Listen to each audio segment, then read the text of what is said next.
Hello everyone, you're welcome to my professor note. This is Bhupesh Sharma. Here with this video, we're going to start our series of glossary of literary terms in order to understand the basic concept, the foundational concepts and the topics of literature and literary studies that are going to help us immensely in building and strengthening the concepts of literary studies.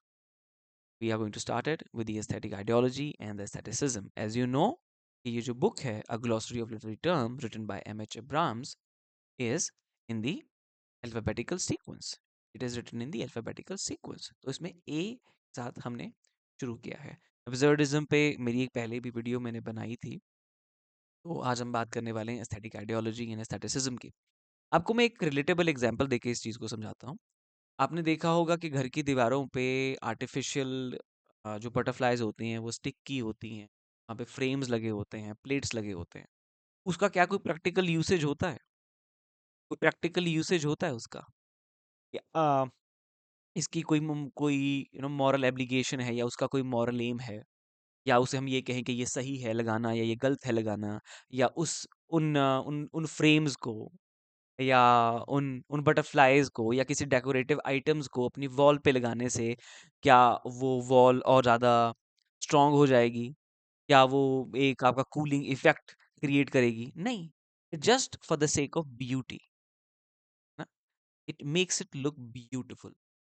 शाम में sunset को enjoy करना, उसे देखना is aesthetic, is art for art sake, for its own self. It is complete in its own self.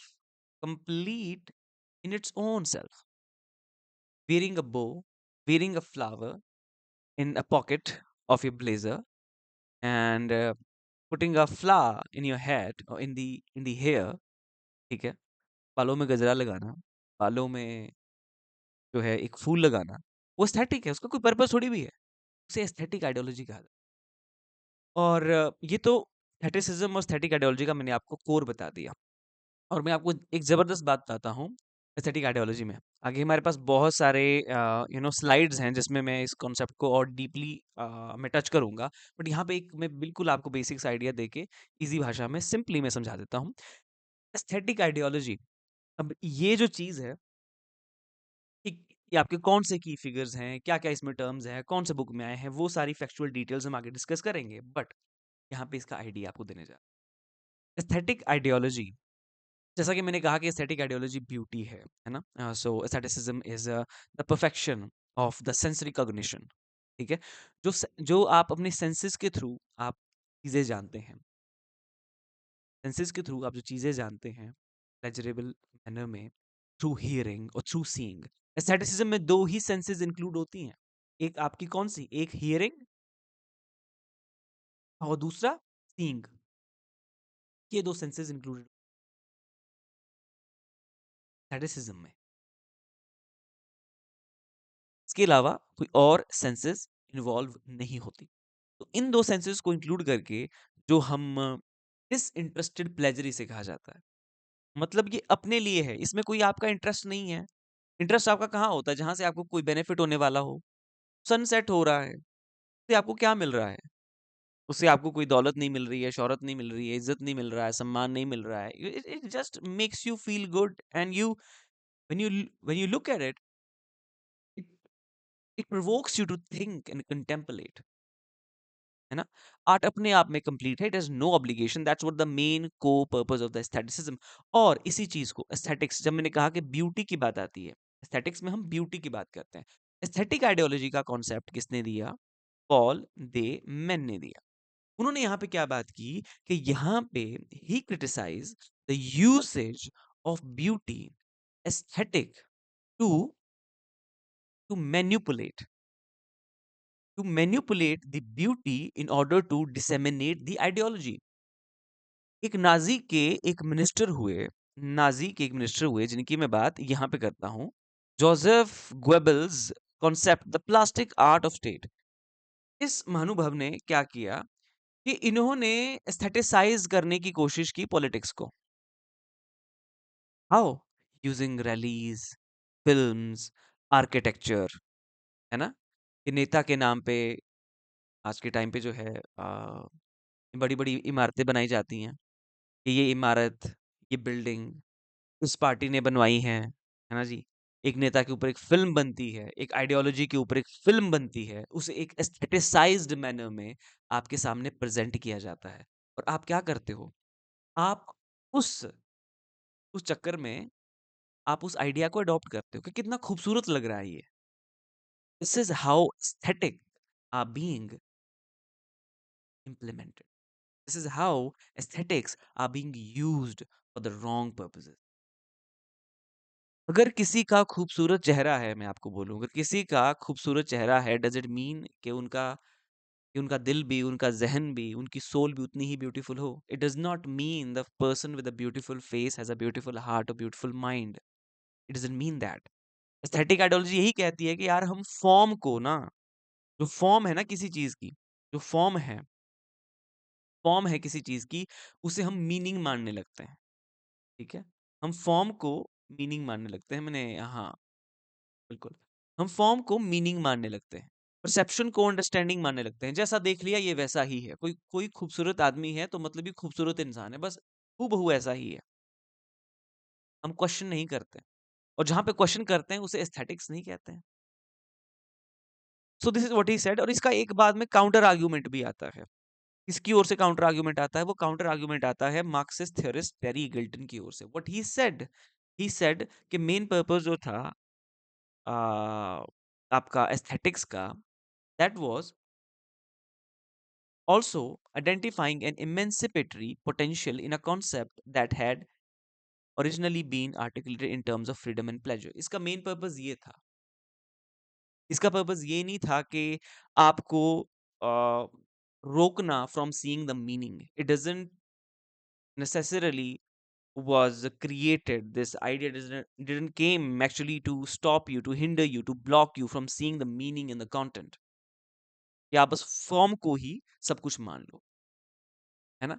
ये idea आपको समझ आया? ये काफी कॉम्प्लेक्स आइडिया था and it took me a good amount of time to comprehend it but आपके लिए मैंने इजी किया और आई होप आपको जान के भी ये चीज अच्छी लगी होगी राइट अब एस्थेटिसिज्म के बारे में ये कहाँ से आया है ये ग्रीक से आया है इसका मतलब होता है परसीव थ्रू द सेंसेस ठीक है जो सेंसेस के थ्रू हम चीजें परसीव करते हैं वो एस्थेटिक्स में आपकी काउंट होती हैं और essentially इसमें दो सेंसेस होती हैं जैसा कि मैंने आपको कहा अभी सबसे पहले ये टॉपिक किसने इंट्रोड्यूस किया अलेक्जेंडर बॉमगार्टन ने he was a French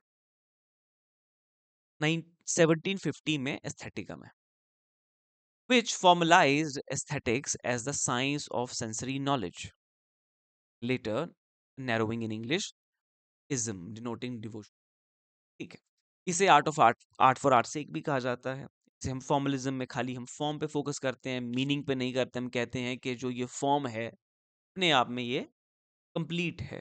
It doesn't have to be practically useful. It doesn't have to be a moral aim. ठीक है sensuousness, emphasizing refinement and sensory delight. ठीक है सेंसेस को मजा आना चाहिए बट कैसा मजा होता है वो डिसइंटरेस्टेड होता है वो आपके प्लेजर के लिए नहीं होता it just exist in its own self और आप उसे देख के बस आनंद की अनुभूति करते हैं ऑपोजिट है यूटिलिटेरियनिज्म मतलब जहां पे कोई आपकी यूटिलिटी के लिए चीज हो the great thing that thing is considered to be good if it is useful for the most number of people ठीक है जिसका कोई यूसेज हो ये इसका ऑपोजिट हम मान सकते हैं एस्थेटिक प्लेजर सब्जेक्टिव होता है ये किसी एक इंसान को अगर सनसेट को देख के अच्छा लगता है दूसरे को बुरा भी लग सकता है तो ये सब्जेक्टिव भी है ठीक है so in short aesthetic pleasure is a special detached and contemplative type of sensory pleasure जब मैं एस्थेटिक्स की बात करता हूँ आप इसे ये मत समझिए कि सर ये क्या कॉन्सेप्ट है हमने कभी इतना देखा नहीं है क्योंकि अगर आप जब न्यू क्लासिकल एज में जाएंगे आप किसी भी ऑथर में देखेंगे किसी भी राइटिंग में देखेंगे और मैं आपको ये गारंटी देता हूँ आज के बाद आप कोई भी पोम पढ़ेंगे उसमें कोई भी एलिमेंट एस्थेटिक्स का होगा ना आप बहुत अच्छे से उसे कॉम्प्रिहेंड करेंगे ठीक है और आप फिर बोलेंगे कि नहीं हाँ सर ने सही कहा था और आपको कुछ समझ आया अगर आपको लगा कि हमने कुछ नया नया जाना तो please write down the comment section below और मैं इस सीरीज को कंटिन्यू करूंगा ठीक है मैं ज्यादातर एक्चुअली मुझे आइडिया क्लियर होता है अपने माइंड में तो मुझे अंडरलाइन करने की जरूरत नहीं रहती मुझे अपने अपने लाइक नोट्स को फॉलो करने की जरूरत नहीं रहती मैं अपनी ईज के लिए ना यहाँ पे लेके आता हूँ but I just sometimes just follow my own narration, my own chain of thoughts, because उसमें कई जगह मिस्टेक्स भी रही हैं। हाँ, सो बॉमगार्टन का आइडिया था मेन, स्टार्टिंग तो वहीं से हुई थी। ये एक चीज़ आपको फैक्चुअल डिटेल्स में ये याद रखना है। और दूसरा उसके बाद Immanuel Kant, critique of judgement, जब हम हिस्टोरिकल रूट में आते हैं तो इमैनुअल कैंट ने भी इसके बारे में बात करी है।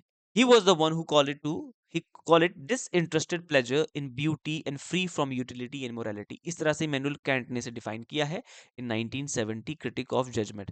ये इंपॉर्टेंट वर्क है, तो इसे ये ध्यान में रखना। French aestheticism is often said to date from the Theophile Gautier. Witty defense of his assertion that art is useless. कोई यूज नहीं है भाई आर्ट का, आर्ट इज यूजलेस, वो अपने में कंप्लीट है, तुम उसे यूजलेस कहो, है ना? ये होता है अपने आप को अंडर एस्टिमेट कर देना, but for a but with a certain purpose, intention के साथ। हाँ, बस मेरे से काम नहीं होता है। You say this because you don't want to do the work, है ना, कि मुझे काम नहीं आता है। बोले काम ऐसा करो कि सामने वाला बोले कि भाई रहने दे, मैं खुद ही करता हूँ। उस तरीके से कहा गया है। Aestheticism was developed by Baudelaire, who was greatly influenced by Edgar Allan Poe's claim in poetic principle. अभी important facts है, ये ध्यान रखने हैं आपके, ये आपके glossary of literary terms में भी है। That the supreme work is a poem per se, poem written solely for the poem's sake. कि supreme work is a poem itself.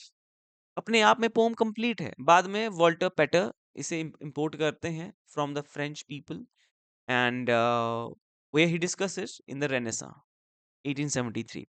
और बाद में इस वर्क को Oscar Wilde, the picture of Dorian Gray, है ना, स्विनबर्न, बियर्ड्सले, दे एम्बॉडेड इट। तो ये इंपॉर्टेंट फिगर्स है, राइटर्स है जो एस्थेटिसिज्म के फेवर में थे। Which of the following is another term to describe art for art sake? आपको आंसर पता है, एस्थेटिसिज्म है।